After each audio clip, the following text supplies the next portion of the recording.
Okay, so I recently came across a story, it's a good one, about a man taking a collection at a church service.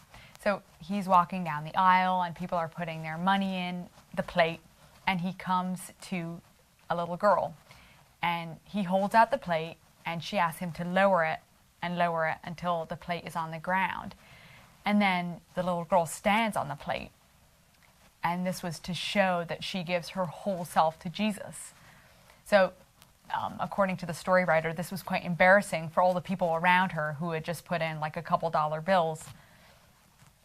But then I was kind of like thinking about this story, and I have to say that sometimes I feel like that little girl. I feel like I've already given my whole self to Christ, to Jesus, because I live here at the Bruderhof. Which now that it came out of my mouth, it sounds a little bit like arrogant. But those of you who've watched my other videos will know that I've talked a lot about how the community where I live, the Bruderhof, cares for the people living here in so many different ways. Like our needs for food, for clothing are completely met. We have, as you've seen in my video here, whatever, we have fully furnished apartments. Our children are cared for while we work. I can list off many more examples, but the other side of that is that each of us who lives here has also given up our own wishes as far as what kind of work we might do or even where we live. And most importantly, we promise to give all of our time and our energy in service to our brothers and sisters. So I don't think it's an overstatement to say that with all its benefits, living in community is a high demand lifestyle. Anyway, which is why I have moments when I think to myself, you know what, I've actually given up quite a lot, like certainly more than like a lot of other people in the world. So I think it's okay to be selfish every now and then. Like, for example, spend this one evening doing something that I really would like to do instead of thinking about someone who might be lonely or discouraged and inviting them to my house for a cup of tea or a glass of wine or whatever. And thinking that I kind of deserve this time to myself, a little bit of me time after a long day. But in case any of you are getting alarmed and wondering where this is all going, be assured that I do know that that's the wrong way to look at things, this like selfish headspace. So that's why I was thinking in this video, I want to talk about sacrifice and about giving. The kind of continuous giving that never stops and doesn't expect anything in return, which, trust me, is not the easiest thing in the world.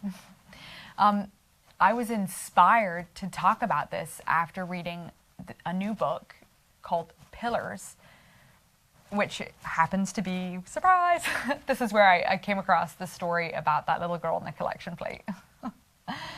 Anyway, the author of this book is a lady by the name of Rachel Pye Jones.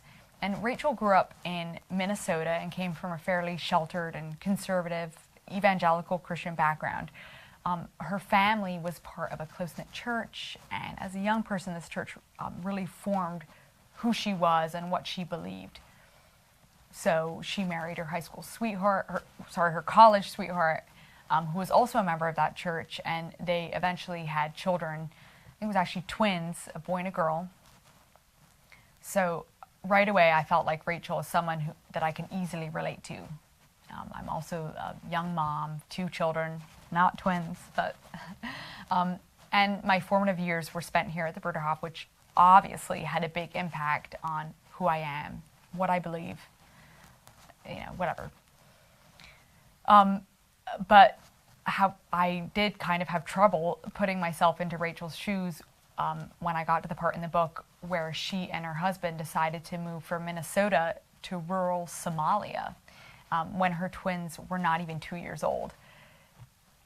Frankly, it kind of sounded a bit crazy because toddlers are like a lot of work, and even just here in my house, I kind of feel like, oh my goodness, I have 1 toddler, and I'm like, Anyway, but Rachel, in her book, she describes traveling around the world with these 2 toddlers and arriving at the airport where there's no immigration counter, just a white plastic table dragged across the space between 2 buildings. It's hot and dusty. The airport official's cheek is bulging with cot, which is something that it probably shouldn't be bulging with.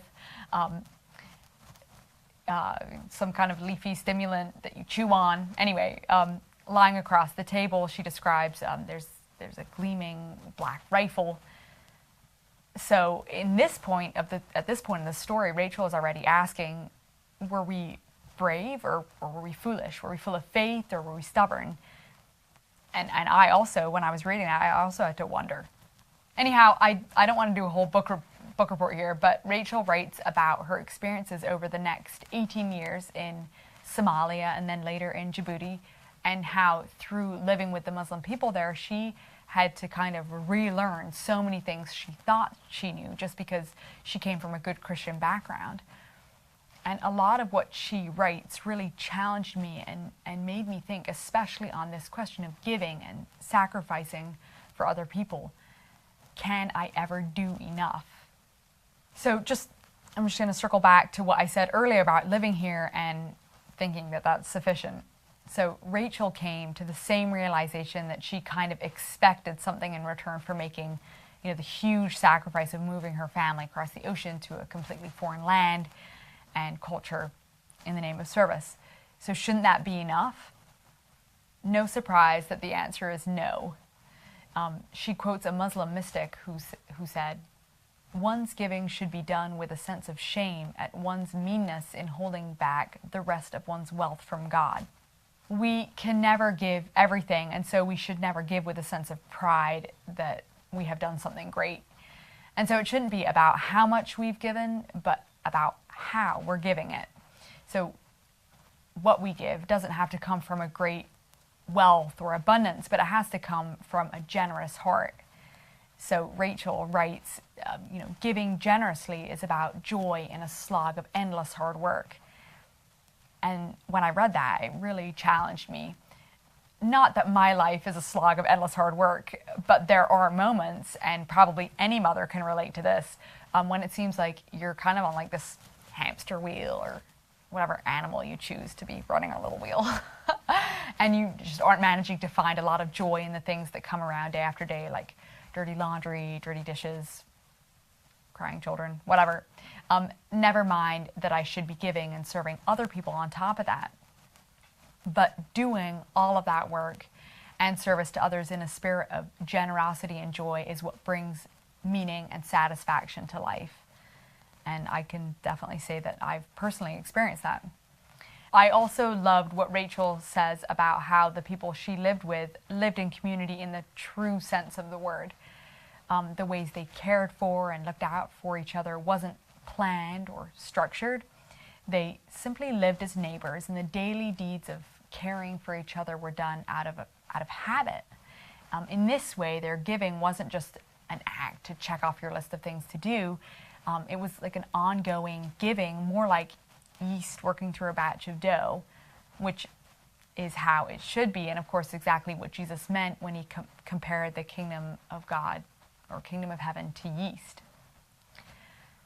So I hope you all enjoyed this video and some of my kind of like rambling thoughts. But one thing I will tell you is that I called up Plow Publishing House because I have some friends there, and they are offering a special 30% discount if you use the promo code Laura, that is Laura, when you order your book. So you can just check it out in the video description below and make sure you send that promo code in. It's a good book. You'll like it. Anyway, see you all next time. Bye.